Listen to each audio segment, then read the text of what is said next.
Estamos estudiando en el libro de Apocalipsis, ese libro que su traducción correcta es revelación, libro de revelación. Apocalipsis no significa, como algunos creen, cataclismos o cosas así, pero es que narra en su revelación esas cosas y por eso ha cogido ese título. Y estamos aprendiendo o viendo cada uno de los textos que está apareciendo ahí.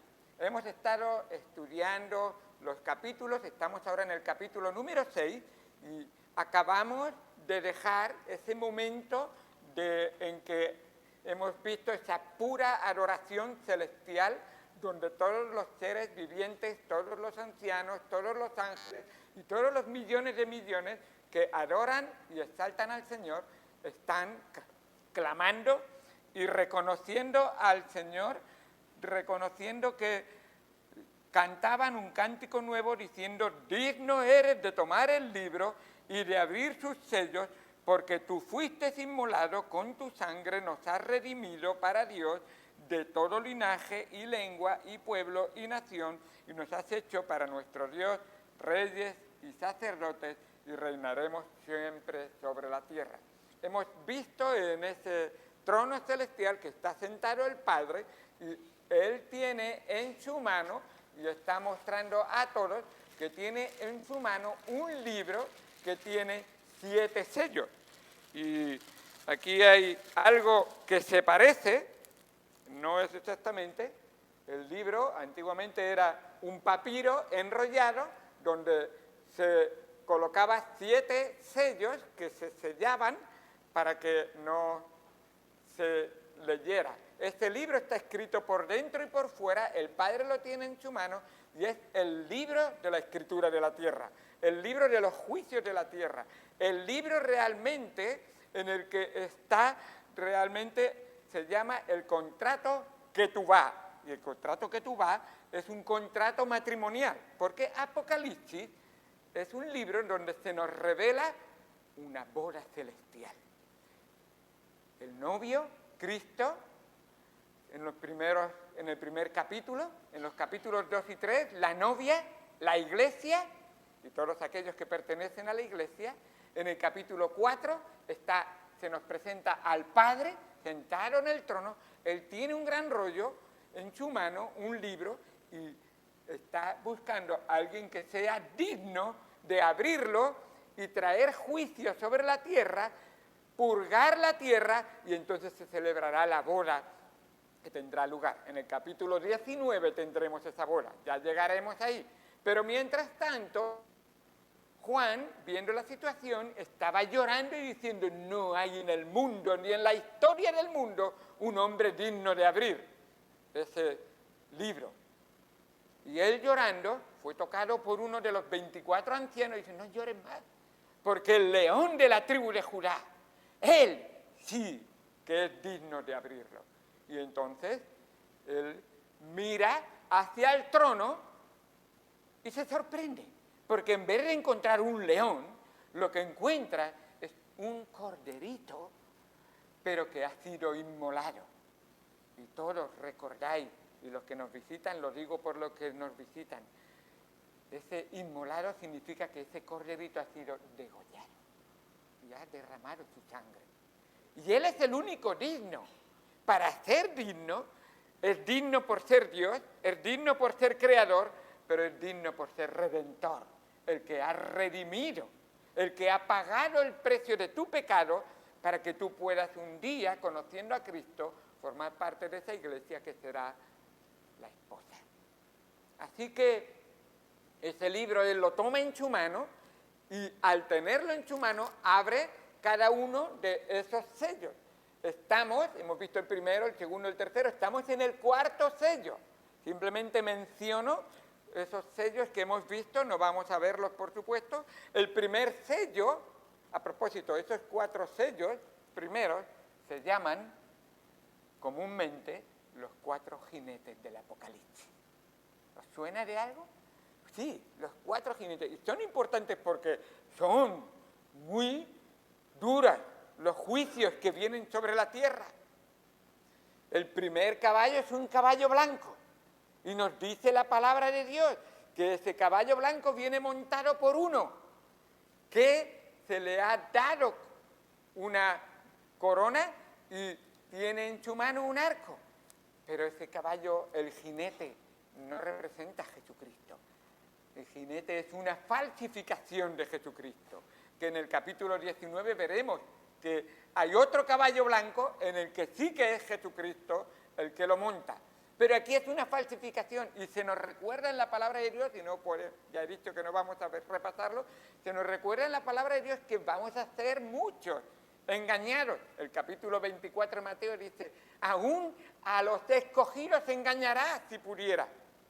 Espero que tú no seas uno de los engañados, que seas advertido, que escuches y que atentamente, conociendo al verdadero, a Jesucristo, al verdadero Cristo y Salvador, entonces estarás libre del anticristo que vendrá para engañar y para destruir y para matar.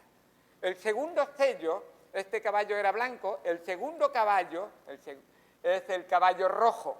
En el caballo rojo viene montado uno que viene a traer, bueno, mejor dicho, lo diré como lo dice en la Biblia, viene a quitar la paz, lo cual significa guerra, viene a traer guerra, y habrá guerra en la tierra. Ya vemos muchas guerras en la tierra, pero habrá guerras increíbles, mucho más grandes de lo que estamos viendo hoy en día. Tercera Guerra Mundial quizás, yo oigo por ahí campanas y puede ser que cuando el río suena, algo lleva. Y ya estamos viéndolo muchas veces. Seguimos, tercer sello.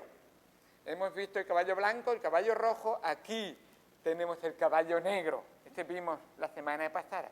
Y en ese caballo negro viene uno montado que lleva una gran... ¿que lleva espada? Sí, y una balanza. Espada llevaba el caballo rojo, perdón, que es la guerra. Y entonces, una balanza.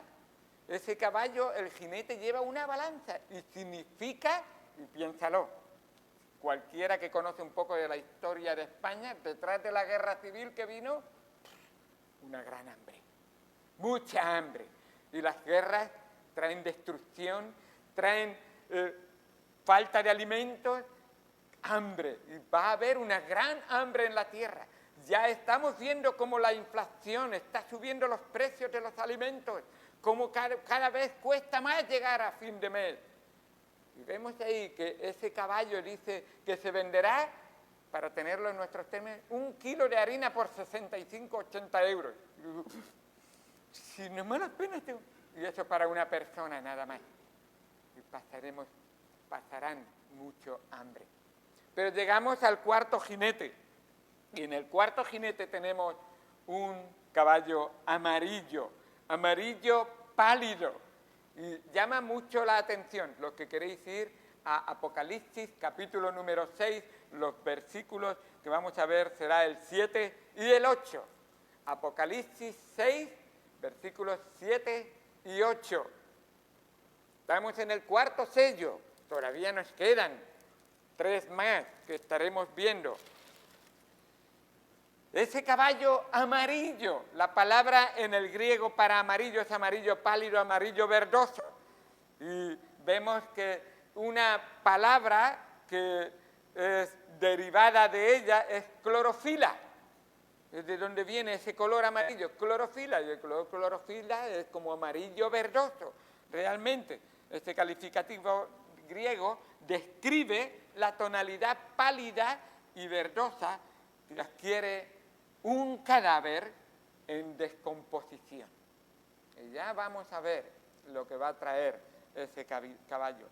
Nos dice también el nombre del que monta el caballo. Por primera vez se nos dice el nombre del jinete y os veréis y os daréis cuenta que está puesto con mayúsculas, porque es un personaje. No es algo que no se sabe lo que es un personaje que va a haber en la tierra. Y dice el versículo número 7, cuando abrió el cuarto sello, oí la voz del cuarto ser viviente que decía, ven y mira. Eso es llamar a Juan, y se nos llama a cada uno de nosotros, ven, venid, escuchad lo que viene, prestar atención, estad atentos, sois advertidos.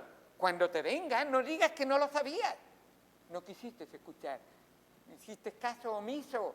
O quizás pensaste, bueno, esta situación no me afecta a mí. Yo soy joven, esto es para los viejos.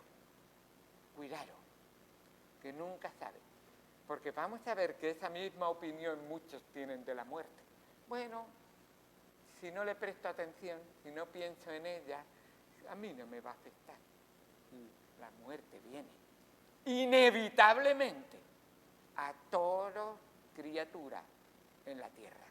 Dice el versículo número 8, ahora que Juan dice, sí, claro que voy a mirar, dice el versículo 8, miré, y bien que miró, miré y he aquí un caballo amarillo, y el que lo montaba tenía por nombre Muerte, y el Hades le seguía, y le fue dada potestad sobre la cuarta parte de la tierra para matar con espada, con hambre, con mortandad y con fieras en la tierra. Se llama muerte y bien que tiene puesto el nombre. Todo lo que trae no produce otra cosa que lo que su nombre significa realmente. Así que vemos realmente que la palabra muerte también se puede traducir por peste y posiblemente esta será la causa de esta gran mortandad. Pandemias o pestes, enfermedades contagiosas, epidemias. ¿Os suena eso de algo? ¿Alguno ha pasado por alguna pandemia? Pues posiblemente eso sea solamente un aperitivo de lo que será después. Toda esa muerte que traerá este personaje. Para tener un poquito algunos, en 1346 a 1353 ocurrió la peste negra. Para poner un poco de números, porque no sé si os habéis dado cuenta que nos da números en ese versículo. Y la peste negra en Europa causó 25 millones de muertos. Bastante. Esa misma peste negra a nivel mundial causó 100 millones de muertos. Muchos muertos. Para poneros en términos, en 1346, España, solamente España, tenía 6 millones de habitantes. Poquitos comparados con hoy. Pero sí, en aquel entonces, 6 millones de habitantes. La peste negra dejó España con 2 millones de habitantes. ¡Wow! Un poco más. Alguien, un escritor, historiador, dijo, esta peste estuvo a punto de extinguir la raza humana. Si no hubiera sido, porque Dios dijo basta, porque empezaron a ver cómo salir. Así que la humanidad nunca había estado tan cerca de la extinción como con esta peste negra, pero la peste negra no fue lo único. Si tú piensas en este caballo amarillo o verdoso que viene con este personaje que se llama muerte, eso no va a hacer nada. Pero ni la peste negra, ni la viruela, ni la gripe española, ni el SIDA, ni el COVID-19 son comparables a lo que se nos aparece aquí. ¿Sabéis cuántos habitantes tenemos ahora mismo en el mundo? 8.000 millones de personas. Nos dice ahí que cuando este personaje aparezca, la cuarta parte, a ver, matemáticos, la cuarta parte de 8.000, en el tiempo de este juicio, 2.000 millones de personas estarán muertas. ¿Cuántos millones de personas tenemos en Europa? En Europa solamente, pensando en lo que tenemos en Europa, 340 millones. ¿Toda Europa? ¿Eres europeo? Pues la muerte viene. Ah, yo no soy europeo. Pues da igual. Estás aquí y puede afectarte. Estás escuchando hoy 340 millones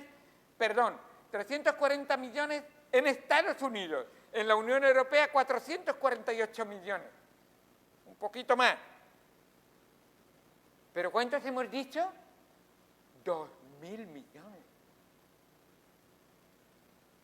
Europa, Rusia tiene 25 millones.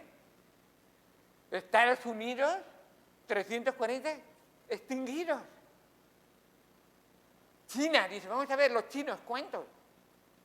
1.400 millones.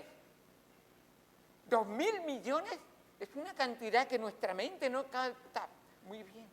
Mortandad, peste, contagio. Esto ya estaba advertido. En Ezequiel capítulo 14, versículo 21, Ezequiel ya dice, preparaos, porque viene grande mortandad. Y está diciendo, y ese juicio no lo va a parar, y dice en Ezequiel 14, no lo va a parar ni si estuviera Noé, un hombre justo, ni si estuviera Daniel, un hombre de oración, ni si estuviera Job. Esos tres personajes nombran. Dice, ese Job que era tan sufrido y estaba tan dispuesto a no rebelarse contra Dios, sino someterse. Dice, ellos, aunque oraran, no librarían este juicio, porque la paga del pecado es muerte y Dios es justo y va a traer la muerte.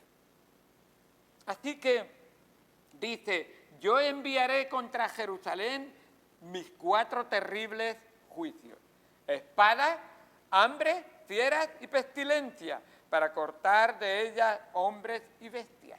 Estamos viendo lo mismo que este caballo va a traer.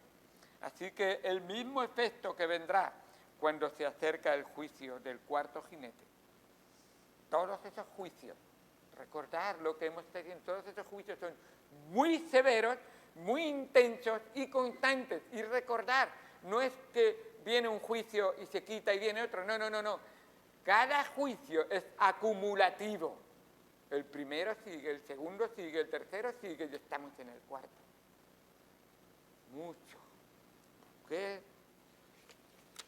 vamos a hacer? ¿Cómo vamos a ser librados de esto? La muerte. La muerte. Quisiera mostraros un poco el panorama. Ya hemos visto. La muerte por doquier. La Biblia nos dice que la muerte es ineludible. Dice en Eclesiastés capítulo 8, versículo 8, no hay hombre que tenga potestad sobre el espíritu para retener el espíritu. Tú no puedes tomar tus propias decisiones para decir, alma mía, yo te voy a decir lo que vas a hacer en el futuro. No hay hombre que tenga potestad sobre el espíritu para retener el espíritu. Ni potestad tampoco tiene el hombre sobre el día de la muerte. Así dice Eclesiastés 8:8. El día de tu muerte, tú no lo sabes. Tú no puedes controlarlo. Tú no tienes la última palabra.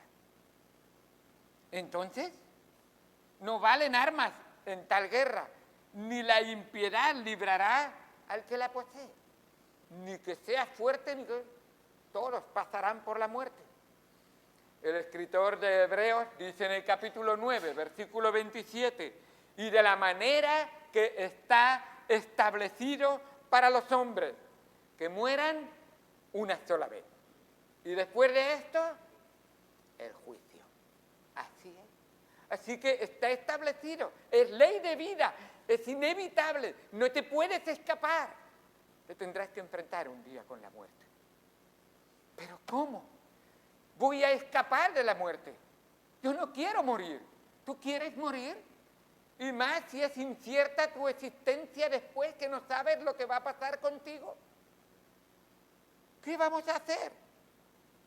Esa ley de vida nos dice en Romanos que el capítulo Apocalipsis, como hemos leído, nos dice aquí, en el capítulo 8, capítulo 6, versículo 8, un caballo amarillo y el que lo montaba tenía por nombre muerte, y el Hades le seguía, y le fue dada potestad sobre la cuarta parte de la tierra para matar con espada, con hambre, con mortandad y con fieras de la tierra. ¿Hasta qué punto vamos a ver la muerte? Y te tengo que decir algo. Ignorar la muerte o no querer pensar en ella no quita la realidad de la muerte. Negar la muerte, esos negacionistas que incluso vemos cuando hay pandemias, dicen, no, esto no existe. Bueno, yo tengo familiares, incluso o personas cercanas que murieron por la pandemia. Y no existe, la muerte les llegó. Así que yo no sé hasta qué punto puede algo de eso ser manipulado, pero por supuesto sí que existe la muerte. Así que negar la muerte o luchar contra ella no para su avance destructor. Y así está establecido. Ahora quisiera aclarar un poco. Cuando digo muerte, ¿qué quiero decir y qué dice la Biblia? La muerte física. La muerte física es una realidad que todos hemos experimentado alguna vez. Todos hemos conocido a algún familiar, alguna persona que en algún momento ha muerto físicamente. La palabra muerte viene de una raíz que significa separación. Muerte es separar. A veces, ha muerto mi relación contigo, parece que nos hemos separado y ya no queremos hablarnos, en algún sentido. Pero esta muerte física habla de separación del cuerpo y del alma. El cuerpo al sepulcro, el alma, ahora veremos lo que dice la palabra de Dios. Pero también hay otra muerte que es importantísima y es por eso que estamos aquí, la muerte espiritual. ¿Y qué es la muerte espiritual? Es la separación del alma del Dios eterno. Y además la duración también es eterna. Así que esa es la muerte espiritual. Así que estamos viendo dos clases de muerte, física y espiritual. Hoy, domingo, mueren en el mundo 56.000 personas cada día. Cada día. Quieres mirar en internet, puedes ver ahí cómo van contando cada día los muertos. Y hay un cronómetro que va contándolo. Los que nacen y los que mueren, los que nacen y los que mueren. Y van casi a la par. 56.000 muertos hoy. Es muchos muertos. Más de 35 por minuto. Así que realmente en un momento que me paro, se me han escapado de las manos la posibilidad de hablarles a muchas almas. La muerte viene muy rápido, más de lo que nosotros nos movemos. Así que tenemos un problema. ¿Por qué la muerte? ¿Qué es lo que causa la muerte? ¿Por qué vemos muerte? Pues la muerte es la consecuencia del pecado. Así es. ¿Es tan sencillo, tan fácil? ¿Por el pecado? Sí. Dice Romanos, capítulo número 5, versículo 12. Por tanto, como el pecado entró en el mundo por un hombre, y te acuerdas, en el huerto de Edén, y por el pecado la muerte, así la muerte pasó a todos los hombres, y tú dices, él tiene la culpa, pero el texto nos lo aclara y dice, por cuanto todos pecaron, sí, tú y yo pecamos. Y cada pecado significa muerte en nuestra vida. Todos pecamos, por cuanto todos pecaron. Pero dice el versículo 14, no obstante, reinó la muerte desde Adán hasta Moisés, porque tú dices, ¿pero qué es pecado? Pecado es toda transgresión y desobediencia contra la ley justa de Dios. Y entonces está aclarando, sí, desde Adán hasta Moisés, Moisés dio la ley.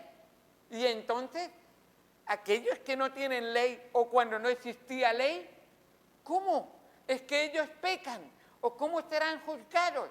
Y Romanos se encarga en el capítulo 2 de decir, oye, que la naturaleza nos dice que hay un Dios que ha creado, que hay un Dios que te hará la vida, que hay un Dios que sostiene tu vida y esta creación, esta naturaleza, manteniendo las reglas, todas las reglas de la naturaleza, todas las leyes de la naturaleza, manteniéndolas activas. Y además, por si la ley tú creyeras que no la has conocido o creyeras que hay alguien en una selva que nunca la ha conocido, Dios dice, hay dos testigos. Uno es la naturaleza y el otro es tu conciencia. Tu conciencia es aquella que te dice, has hecho mal. Hay un Dios a quien le tendrás que dar cuenta. Y el corazón busca. Pero la ley, ahora nos dice la palabra de Dios que Dios la ha escrito en nuestros corazones. Y por la ley de Dios, nosotros vamos a ser juzgados. ¿Pero qué ley? ¿Tengo que leerme todos los Levíticos? Los 10 mandamientos. Revísalos en tu vida, los 10 mandamientos. ¿Tienes solo un Dios en tu vida que amas con todo tu corazón, con toda tu mente y con todas tus fuerzas y te dedicas a Él y solo a Él? Ya hemos violado el primero. Ya estamos con un problema.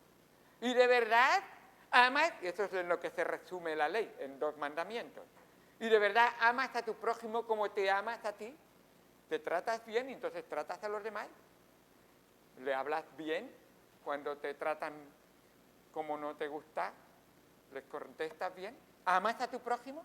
Así que con esos 2 mandamientos podemos autoexaminarnos delante de Dios y nos damos cuenta de que somos pecadores. Recuerda, Romanos 6:23. El precio que se paga por el pecado, tú y yo tenemos que pagarlo, dice Romanos 6:23. La paga del pecado es muerte. Así que este jinete viene a cobrar. Vamos a pagar. Has pecado, paga. Y viene a cobrar. Se llama muerte. Y es el cobrador. ¿Sabes lo que cobra la muerte? Cobra la vida. ¿Qué vamos a hacer? El panorama es muy negro, pastor. Lo que nos explica la Biblia, no tenemos solución. ¿Cómo saldré de esta situación? Por si fuera poco, Santiago nos dice, si alguno quisiera justificarse en el pecado, Santiago, el medio hermano del Señor Jesucristo, nos dice en Santiago 1, versículo número 13, cuando alguno es tentado, porque alguno puede decir, no, es que la culpa la tiene, Dios me ha hecho así, o la culpa la tiene el vecino o la vecina, no. Dice, cuando alguno es tentado, no diga que es tentado de parte de Dios, porque Dios no puede ser tentado por el mal, ni Él tienta a nadie, sino que cada uno es tentado cuando de su propia concupiscencia, la palabra concupiscencia es deseos malos. Cuando tú tienes ese deseo malo, robar, mentir, ver algo que no debieras, ir a un sitio que no deberías estar ahí, avaricia de tener cosas, concupiscencia, deseos que no agradan al Señor, de tu propia concupiscencia, dice, es atraído y seducido. La seducción tiene que ver con ese engaño que nos produce el pecado. El pecado dice, mira qué bonito, disfrútalo, pásalo bien, pero al final el resultado es terrible. La paga del pecado es muerte, y la muerte viene. Así que Santiago nos está diciendo, entonces la concupiscencia, después que ha concebido, da a luz la muerte. Da a luz el pecado, perdón. Entonces la concupiscencia, después que ha concebido, da a luz el pecado, y el pecado, siendo consumado, da a luz la muerte. Me adelanté en la frase. ¿Os entiende? Soy atraído, seducido, entonces peco, y el pecado me trae a luz la muerte. Así que esa muerte es algo terrible que no podemos evitar. Y nos dice ahí que este caballo es muerte y trae consigo el Hades. El Hades es el lugar donde todas las almas iban a parar. En el Antiguo Testamento se llama Seol. Y el Seol es el lugar donde iban a parar las almas. Y el Seol estaba dividido en 2 partes, separados por una gran cima, con S, cima. Y cima es una gran depresión, hundimiento y separación, como un gran barranco, donde en un lado era la antesala del infierno, en el otro lado era el paraíso, donde se iba realmente a estar con Dios, ahí hasta que llegara la redención, el momento de la redención. Por eso el Señor Jesús nos cuenta la historia del rico y Lázaro, y vemos ahí que ese lugar que se llama Seol o Hades, está separado, de un lugar al otro no se puede ir, en este lugar en tormento, en este lugar en regocijo y placer, como nos dice que ese pobre Lázaro, que nombra en esta historia, estaba en el seno de Abraham siendo confortado y esperando esa redención del Señor Jesucristo que iba a cumplir. El Señor Jesucristo, ya una vez que Él resucitó, ya todos vamos al cielo, a la presencia del Señor, ausente del cuerpo, presente en el Señor, nos dice la palabra de Dios. Y qué bueno es ver esa obra maravillosa. Pero ese Hades, parte de sufrimiento antes, será un día echado a la muerte y el Hades en el infierno. Todavía no hay nadie en el infierno. Dice Apocalipsis, capítulo 20, versículo 11, y vi un gran trono blanco y el que estaba sentado en él, de delante del cual huyeron la tierra y el cielo, y ningún lugar se encontró para ellos. Y vi a los muertos, otra vez muertos, grandes y pequeños, dinero o no dinero, la muerte los coge a todos igual, de pie ante Dios. Y los libros fueron abiertos, y otro libro fue abierto, el cual es el libro de la vida, y fueron juzgados los muertos por las cosas que estaban escritas en los libros según sus obras. Y el mar entregó, esos que echan las cenizas al mar, pues el mar entregó los muertos que había en él, y la muerte y el Hades, entregaron los muertos que había en ellos, y fueron juzgados cada uno según sus obras. Y la muerte y el Hades fueron lanzados al lago de fuego. Recordad, hablé de dos muertes: muerte física, separación del cuerpo del alma, y la segunda muerte, muerte espiritual, separación del alma de Dios y eternamente. Y escucha, y la muerte y el Hades fueron lanzados al lago de fuego. Esta es la muerte segunda, esto es muerte espiritual. Y el que no se halló inscrito en el libro de la vida fue lanzado al lago de fuego. Ahí es la muerte segunda. Físicamente, posiblemente no puedas evitarlo, y si no viene el Señor antes. Pero espiritualmente hay solución para no morir espiritualmente. Hay forma de ser salvado de la muerte espiritual y no ser lanzado al lago de fuego. Señor, contéstame en tu palabra. ¿Qué puedo hacer, Señor? ¿Qué haré para ser salvo?, dijo el carcelero cuando vio a Pablo y a Silas. Y quizás tú también quieras preguntar y quieras saber la respuesta, porque Dios tiene respuesta. Hemos visto el panorama del pecado, hemos visto el problema del pecado, pero ahora vamos a ver la solución del pecado, de la muerte. ¿Cómo solucionar? El perdón trae solución.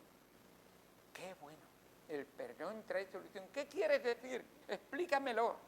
Si la consecuencia del pecado es la muerte, entonces el perdón y la limpieza de mis pecados, ¿qué es? En Cristo Jesús es la vida, por supuesto, y la vida eterna. Solo Dios puede perdonar pecados, y no lo hace por una frase mágica, sino que Él, para perdonar tus pecados, Él carga con nuestros pecados sobre sí mismo y paga la deuda de tu pecado y de mi pecado. En Isaías 53 nos dice la palabra de Dios, hablando del siervo sufriente, hablando de Jesucristo, hablando del Hijo de Dios que tomaría un cuerpo de carne y sangre como el tuyo y como el mío, viviría una vida justa y sin pecado, y sería un día ese Cordero de Dios que quita el pecado del mundo.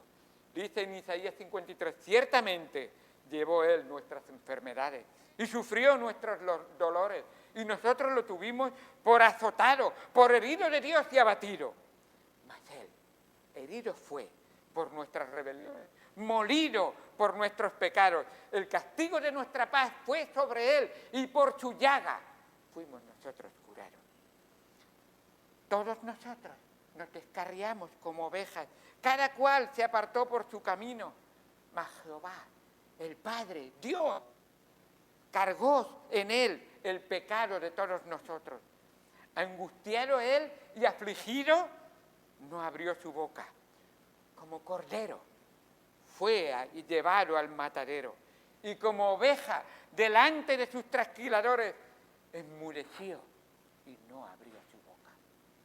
Este es el que, para que tú no vayas a la muerte, él muere por tus pecados. La paga de la muerte, la paga del pecado es muerte, mas el regalo de Dios, tu sustituto, es vida eterna en Cristo Jesús, Señor nuestro. ¡Qué bendición tan grande tengo en Cristo! Entonces, la muerte, ¿puedo evitar la muerte espiritual? ¿Puedo evitar ir al infierno? ¿Puedo estar seguro de que mi vida va a estar en las manos seguras del Salvador? Por supuesto que sí. Nos dice el texto que leímos en Romanos capítulo 5, el versículo 15 dice, pero el don, lo que regala, lo que da Dios, el don, no fue como la transgresión, porque si por la transgresión de aquel uno murieron los muchos, la transgresión de Adán, y todos nosotros también que transgredimos la ley de Dios, abundaron mucho más para los muchos la gracia y el don de Dios por la gracia de un hombre, Jesucristo. O sea, el pecado es malo, que trae la muerte. El pecado es terrible, que me condena al infierno. El pecado es lo peor, que me separa de Dios. Pero la gracia de Dios, el perdón del Señor Jesucristo, la sangre de Cristo me limpia de todo pecado y ahora me da una nueva vida, me hace una nueva criatura y ahora puedo relacionarme con Él y vivir para Él, porque estoy seguro en las manos del Señor Jesucristo. En palabras del apóstol Pablo, él dice que en 1 Corintios capítulo 15 dice, y cuando esto corruptible se haya vestido de incorrupción y esto mortal se haya vestido de inmortalidad, entonces se cumplirá la palabra que está escrita. Sorbida es la muerte en victoria. Así hace Cristo, hace ¡fuera muerte! La absorbe, esa muerte espiritual, y te da vida espiritual para siempre. Sorbida es la muerte en victoria. ¿Dónde está, oh muerte, tu aguijón? ¿Dónde está, oh sepulcro, tu victoria? Ya que el aguijón de la muerte es el pecado y el poder del pecado la ley, mas gracias sean dadas a Dios que nos da la victoria por medio de nuestro Señor Jesucristo.